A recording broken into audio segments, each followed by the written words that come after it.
Hello പ്രിയപ്പെട്ടവരെ, ഇന്ന് ഞാനൊരു യൂട്യൂബ് എങ്ങനെ തുടങ്ങി എന്തിനു തുടങ്ങി എന്നുള്ളതിൻ്റെ ഒരു സ്റ്റോറി പറഞ്ഞു തരാം കേട്ടോ. അപ്പോൾ അതിന് മുമ്പായിട്ട് ഞാനൊരു കാര്യം പറയട്ടെ. ഞാനിപ്പോൾ ഒന്ന് പച്ചക്കറി വാങ്ങാനായിട്ട് താഴെ ഇറങ്ങുക അർജൻറ്റായിട്ട് കേട്ടോ. ഇന്ന് എൻ്റെ മെയ്ഡ് വന്നപ്പോൾ പറഞ്ഞു താഴെ ഒരു വെജിറ്റബിൾ വെണ്ടർ വന്നിരിക്കുന്നുണ്ട്, നല്ല പച്ചക്കറികൾ ഫ്രഷായിട്ട് കൊണ്ടുവന്ന് വെച്ചിട്ടുണ്ട്, വേണമെങ്കിൽ പോയി വാങ്ങിച്ചോളൂ, അയാൾ 10 മണിക്ക് മുമ്പ് പോകുമെന്ന്. എന്നാൽ പിന്നെ ബാഗ് എടുത്ത് അത് വാങ്ങിയിട്ട് വരാൻ വിചാരിച്ചു. കാരണം വീട്ടിലാണെങ്കിൽ പച്ചക്കറികൾ കഴിയുകയും ചെയ്തു. ഇനിയിപ്പോൾ ദൂരെയാണെങ്കിൽ 10 മിനിറ്റ് നടക്കണം കടയിൽ പോയി വാങ്ങണമെങ്കിൽ. അങ്ങനെ ഞാൻ പച്ചക്കറി വാങ്ങാനായിട്ട് ലെഫ്റ്റിൽ കയറി താഴെ ഇറങ്ങാൻ. ഇടയ്ക്കുള്ള ഫ്ലോറിൽ നിന്ന് ഒരു വീട്ടിൽ ജോലി എടുക്കുന്ന ഒരു മെയ്ഡും കൂടെ കയറി. അവർ വീഡിയോയിൽ എന്തോ നോക്കിക്കൊണ്ട് ചിരിച്ചുകൊണ്ട് വരികയായിരുന്നു. അറിയാണ്ട് ഉറക്കെ ചിരിച്ചു ലിഫ്റ്റിൻ്റെ ഉള്ളിൽ. ഞങ്ങൾ രണ്ടാളെ ഉണ്ടായിരുന്നുള്ളൂ ലിഫ്റ്റിൽ. അപ്പോൾ ഞാൻ അവരോട് ചോദിച്ചു, ഇതെന്താ നീ ഇത്ര ചിരിച്ചതെന്ന്. അപ്പോൾ അവരെനിക്കൊരു വീഡിയോ കാണിച്ചു തന്നിട്ട് പറഞ്ഞു ഇത് കണ്ട് ചിരിച്ചാണെന്ന്. അതിൽ അവരെ പോലെ ഒരു ഗ്രൂപ്പ് ആൾക്കാർ, മെയ്ഡ്സ് തന്നെയാണ് തോന്നുന്നുണ്ട്, അവരെല്ലാവരും കൂടിയിട്ട് ഇങ്ങനെ വട്ടത്തിൽ നിന്നിട്ട് എന്തോ ഒരു തമാശ പാട്ടും പാടിയിട്ട് എന്തോ ആക്ഷനും പാട്ടൊക്കെ കാണിക്കുന്ന ഒരു ഡാൻസ് പോലെ ചെയ്യുന്നതായിരുന്നു. അപ്പോൾ ഞാൻ പറഞ്ഞു ഇതിൽ എന്താ ഇപ്പം ഇത്ര ചിരിക്കാനുള്ളത്, നിങ്ങൾക്ക് ഡാൻസ് ചെയ്യാൻ അറിയുമോ ചോദിച്ചു. അപ്പോൾ അവർക്ക് നാണം കൊടുങ്ങാൻ തുടങ്ങി. നമ്മൾ നിങ്ങളൊരു ഡാൻസ് ചെയ്താൽ ഞാനും കൂടെ ഡാൻസ് ചെയ്യാം, എന്നിട്ട് നമുക്കിതുപോലൊരു വീഡിയോ എടുത്തിട്ട് അയച്ചു കൊടുത്ത് അവരൊക്കെ കണ്ട് ചിരിച്ചോട്ടെ അല്ലേ. അപ്പോൾ ഇങ്ങനെ പറഞ്ഞപ്പോൾ അവർക്ക് വല്ലാതെ അങ്ങോട്ട് നാണം വരാൻ തുടങ്ങി. അപ്പോഴേക്കും ഞങ്ങൾ താഴെ ലിഫ്റ്റിൻ്റെ താഴെ എത്തി. അവരിങ്ങനെ കുണുങ്ങി ചിരിച്ചങ്ങോട്ട് പോവുകയും ചെയ്തു. പിന്നെ ഞാൻ വിചാരിച്ചു ശരിയല്ലേ, ഇതുപോലെയല്ല നാണിച്ചല്ലേ ഞാനും ഒരു വീഡിയോ ഇടാതിരുന്നത്. ഞാൻ എത്ര കൊല്ലമായി ആഗ്രഹിക്കുന്നുണ്ടായിരുന്നു ഒരു യൂട്യൂബിൽ ചാനൽ തുടങ്ങണമെന്നോ വീഡിയോ ഇടണമെന്നൊക്കെ ആഗ്രഹിച്ചിട്ട് ഇതുവരെ ഒന്നും ചെയ്തില്ല. അതിൻ്റെ കാരണം ഇതന്നെ, അവരുടെ രീതിയിലുള്ള നാണക്കേട് പ്രകടിപ്പിച്ചു. നമ്മളങ്ങനെ പ്രകടിപ്പിച്ചില്ല പുറത്തെന്നുള്ളതല്ലേ ഉള്ളൂ, അത്രയും. പക്ഷേ സെയിം തന്നെയല്ലേ നമ്മളും അവരും തമ്മിൽ എന്താ വ്യത്യാസം. അപ്പം ഞാനിങ്ങനെ വിചാരിക്കുമ്പോഴൊക്കെ അയ്യോ ഈ വയസ്സാം കാലത്തൊരു ചാനൽ തുടങ്ങുക, ആൾക്കാരെന്ത് വിചാരിക്കും ഇത് കണ്ടാൽ. എൻ്റെ കൂടെ തന്നെ ജോലിയെടുത്ത് ഒരുപാട് ആൾക്കാരെ പലരും എനിക്ക് പരിചയമുള്ള ആൾക്കാരൊക്കെ ഈ വീഡിയോ കണ്ടിട്ട് എന്നെ കളിയാക്കിയാലോ. പിന്നെ ബോംബെയിലായിരുന്നു 10-40 കൊല്ലം ജോലി എടുത്തതല്ലേ. പിന്നെ എൻ്റെ കുട്ടികൾ, വീട്ടുകാർ, ബന്ധുക്കൾ, നാളെ അവരെ ഫേസ് ചെയ്യുന്നത് എങ്ങനെയാണ്. എന്തോ ക്രിമിനൽ കുറ്റം ചെയ്യാൻ പോണ പോലെയാണ് ഞാൻ ആലോചിക്കുന്നത് ഈ വീഡിയോ ചാനൽ തുടങ്ങുക എന്നുള്ളത്. അപ്പോൾ അങ്ങനെ കുറേ സമയം വേസ്റ്റ് ചെയ്തു. പിന്നെ ഞാൻ ഇരുന്നിങ്ങനെ ആലോചിച്ചപ്പോൾ ഞാൻ ഒരുപാട് വീഡിയോസ് കാണാറുണ്ട്, ഷോർട്ടും ലോങ്ങും ഒക്കെ. പിന്നെ ഒരുപാട് ഇഷ്ടപ്പെട്ട വീഡിയോസൊക്കെ സബ്സ്ക്രൈബ് ചെയ്ത് വെച്ചിട്ടുമുണ്ട്. അവരുടെ നോട്ടിഫിക്കേഷനും വരുന്നുണ്ട്, വീണ്ടും കാണാറുണ്ട്. കണ്ട വീഡിയോ ഇഷ്ടപ്പെട്ടാണെങ്കിൽ വീണ്ടും കാണും. പക്ഷെ ഇതിൽ ഒരാളെ പോലെ ഈ വീഡിയോ ഇടുന്നവരിൽ എനിക്കറിയില്ല, നേരിട്ടോ എങ്ങനെ ഇതിന് മുമ്പ് ഒരിക്കൽ കണ്ടിട്ടുമില്ല. അപ്പോൾ ഞാനൊരു വീഡിയോ ഇട്ടാൽ എന്നെ ആരറിയാനാണ്. ഞാൻ വീഡിയോ ഇട്ട് എന്നെ അറിയണവരെന്നെ നോക്കണമെന്നൊന്നുമില്ലല്ലോ, അങ്ങനെ ആരും ഉണ്ടാവില്ല. നമ്മളൊക്കെ ഈ വലിയ ലോകത്തിലൊരു കടുക് മണിയുടെ 100 ഒരു ഭാഗം പോലും ഇല്ല. അപ്പം പിന്നെ ഈ കടുക് മണിയെ കാണാനും കൂടി ആരും ഉണ്ടാവില്ല. അങ്ങനെ രണ്ടും കൽപ്പിച്ച് ഞാനൊരു വീഡിയോ അങ്ങ് പോസ്റ്റ് ചെയ്തു. അപ്പോൾ അതിൻ്റെ ഇടയ്ക്കൊരു സംഭവം എന്തുണ്ടാ വെച്ചാൽ, ഞങ്ങൾക്കൊരു കുടുംബത്തിൽ എല്ലാവരും കൂടി ഒരു വാട്സപ്പ് ചാനലുണ്ട്. ആ ചാനലിൽ എൻ്റെ ഒരു റിലേറ്റീവ് അബദ്ധത്തിൽ അവരുടെ മുമ്പിൽ ആകെ ഒരു വീഡിയോ ഇട്ടുള്ളൂ, അവരുടെ മുമ്പിൽ വന്ന് പെടുകയും ചെയ്തു. ആ വീഡിയോ കണ്ട ഉടനെ അവർ ഗ്രൂപ്പിലിട്ടു, അടുത്തേം ഒരു ചാനൽ തുടങ്ങിയിട്ടുണ്ട് എന്നും പറഞ്ഞിട്ട്. അപ്പോൾ ഗ്രൂപ്പിലെല്ലാവരും കണ്ടിട്ട് എന്നെ കൺഗ്രാജുലേറ്റ് ചെയ്തു, ചാനൽ കണ്ടിട്ട്, നല്ല വീഡിയോ കണ്ടിട്ട്.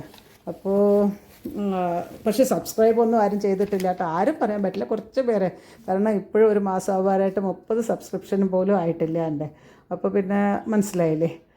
അങ്ങനെ ഇപ്പോൾ സബ്സ്ക്രൈബ് കിട്ടിയിട്ട് കാര്യമില്ല. കാരണം അവരൊന്നും വീഡിയോ പറഞ്ഞതുകൊണ്ട് കണ്ടു, അത്രയേ ഉള്ളൂ. അങ്ങനെ റെഗുലറായിട്ട് കാണുന്ന ആൾക്കാരൊന്നും ആയിരിക്കില്ല. അങ്ങനെയാണ്. ഒരു ദിവസം എൻ്റെ മകൾ, അവൾക്ക് മലയാളം എഴുതാനും വായിക്കാനും അറിയാത്തതുകൊണ്ട് ഈ ഗ്രൂപ്പിൽ അവളില്ല, അവൾക്ക് ഇതിനെപ്പറ്റി അറിയില്ല.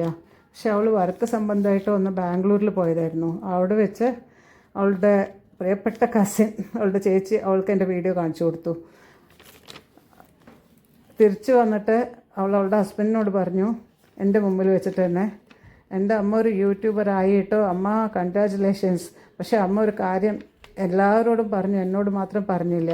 അപ്പം ഞാൻ അവളോട് കാര്യം പറഞ്ഞു, നോക്ക് ഞാൻ ഇട്ടത് എനിക്ക് മാത്രമേ അറിയുള്ളൂ, നിൻ്റെ ബ്രദറിന് പോലും അറിയില്ല, അവൻ എൻ്റെ കൂടെയല്ലേ താമസിക്കുന്നത്, അവന് പോലും അറിയില്ല ഇത്. കാരണം അവൻ അവൻ്റെ റൂമിലിരുന്ന് അവൻ്റെ ജോലി ചെയ്യണു, ഞാൻ എൻ്റെ റൂമിലിരുന്നിട്ട് എൻ്റെ ജോലിയും ചെയ്യണു. കാരണം ഞാൻ എന്താ ചെയ്യണമെന്ന് അവന് നോക്കാറില്ല, അവൻ ചെയ്യണം എന്താണെന്ന് ഞാനും നോക്കാറില്ല. എനിക്ക് ഒരുപാട് സമയം കിട്ടാറുണ്ട്. അപ്പോൾ ഞാൻ കുറേ ഇരുന്ന് വായിക്കും, കുറേ എഴുതും, പിന്നെ കുറേ ആർട്ട് വർക്കൊക്കെ ചെയ്യും, കുറച്ച് ക്രാഫ്റ്റ് ചെയ്യും, കുറച്ച് ചിത്രം വരയ്ക്കും, പെയിൻറ്റ് ചെയ്യും. അറിഞ്ഞിട്ടൊന്നും അല്ലാതെ വെറുതെ അങ്ങനെ കാണുന്നവർ വിചാരിക്കും ഇത് ഒക്കെ കച്ചക്കച്ചയാണെന്ന്. പക്ഷേ ഞാൻ എൻ്റെ ഒരു സമാധാനത്തിന് വേണ്ടി, എൻ്റെ സമയം പോകാൻ വേണ്ടി ഇതൊക്കെ ചെയ്തുകൊണ്ടിരിക്കും. പക്ഷേ പണ്ടൊക്കെ ആണെങ്കിൽ എനിക്ക് നല്ല കോൺഫിഡൻസ് ഉണ്ടായിരുന്ന ഒരാളായിരുന്നു ഞാൻ ഓഫീസ് ജോലി എടുക്കുന്ന സമയത്ത്. റിട്ടയർമെൻറ്റ് കഴിഞ്ഞതിന് ശേഷമാണ് ഇങ്ങനെ ആയത്. ചിലപ്പോൾ അത് റിട്ടയർമെൻറ്റ് കഴിഞ്ഞിട്ട് സ്ഥലവും മാറി അവിടുന്ന്, പിന്നെ ആൾക്കാരുമായിട്ടുള്ള കോണ്ടാക്റ്റും കുറഞ്ഞു, എൻ്റെ ഹസ്ബൻഡും മരിച്ചുപോയി. അപ്പോൾ എല്ലാം കൂടി എന്നെ ഞാൻ തന്നെ അല്ലാണ്ടാക്കിപ്പോയി. ഇപ്പോൾ പിന്നെ വിചാരിക്കുകയാണ് എന്തെങ്കിലും ഒരു ഇത് വേണ്ടേ നമുക്ക്. എല്ലാവരുമായിട്ട് ഇങ്ങനെ മിണ്ടാതെയും പറയാതെയും ഒക്കെ ഇരുന്നുകൊണ്ടാണ് ഇങ്ങനെ ആയിപ്പോയത്. കാരണം ഞാൻ ഓഫീസിൽ ജോലി എടുക്കുന്ന കാലത്താണെങ്കിൽ ഒരുപാട് ആൾക്കാരുമായിട്ട് ഇങ്ങനെ നമുക്ക് ഇൻറ്ററാക്ട് ചെയ്യേണ്ട ഒരു ആവശ്യം ഉണ്ടാവുമായിരുന്നു. കാരണം ജോലി അങ്ങനത്തെ ജോലിയായിരുന്നു എൻ്റെ. ഞാനൊരു ഗവൺമെൻറ് ഓഫീസറായിരുന്നു. അപ്പോൾ ചാർട്ടേഡ് അക്കൗണ്ടൻസും ഡോക്ടേഴ്സ് എൻജിനീയേഴ്സും ബിസിനസ്മാനും ഒക്കെ ആയിട്ടാണ് നമ്മളുടെ സമ്പർക്കം ഉണ്ടായിരുന്നത്. അങ്ങനെ ഒരുപാട് ആളുകളെ ആയിട്ട് നമ്മളിങ്ങനെ സംസാരിച്ചുകൊണ്ടൊക്കെ ഇരിക്കേണ്ട ആവശ്യമുള്ള ജോലിയായിരുന്നു. പക്ഷേ ഇപ്പം എല്ലാ കോൺഫിഡൻസും ചോർന്നു പോയി. പിന്നെ അത് വീണ്ടെടുക്കാൻ പറ്റുമോ എന്നൊന്ന് ശ്രമിക്കാം അല്ലേ. അങ്ങനെയാണ് ഞാൻ എൻ്റെ ചാനൽ തുടങ്ങാമെന്ന് തീരുമാനിച്ചത്.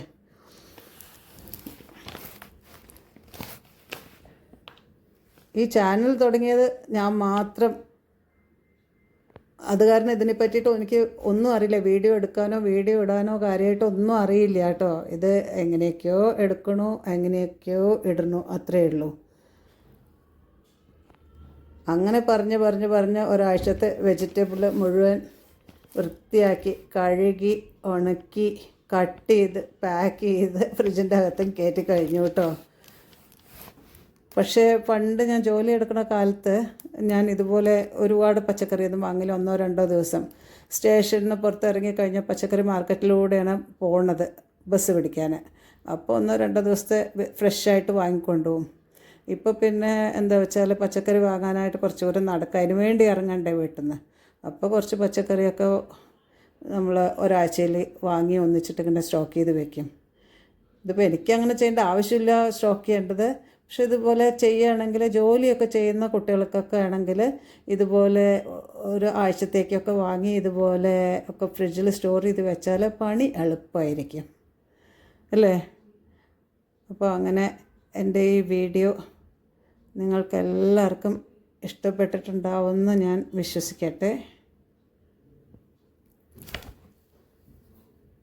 അപ്പോൾ ഇനി അടുത്ത വീഡിയോ ഇടാനുള്ള എല്ലാ പ്രചോദനങ്ങളും എനിക്ക് തന്ന് നിങ്ങളെന്നെ മുന്നോട്ട് നയിക്കുമെന്ന് വിശ്വസിച്ചുകൊണ്ട് നമുക്ക് ഈ വീഡിയോ ഇവിടെ നിർത്താം കേട്ടോ. Thank you so much. അപ്പോൾ ബായ്.